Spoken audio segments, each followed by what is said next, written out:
And speaking of that, you've been around for over 10 years, but I know from the mastermind and from conversations with you, you keep your team super small, Mhm. right? And I think I can relate to that because I left my W-2 because I didn't always like the people who I worked with. And the more people that you're working with, the greater the chances you're not going to like working with someone. That's true. Yeah. Right. So, what do you, in the last, let's say 24, 36 months, operators have come from teams of two, three, and now they have teams of 30, 35.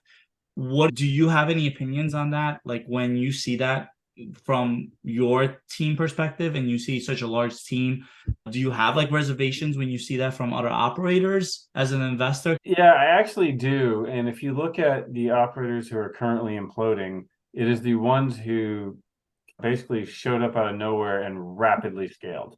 Just built a huge team, acquired thousands of units, and just grabbed everything they could and hired a ton of people.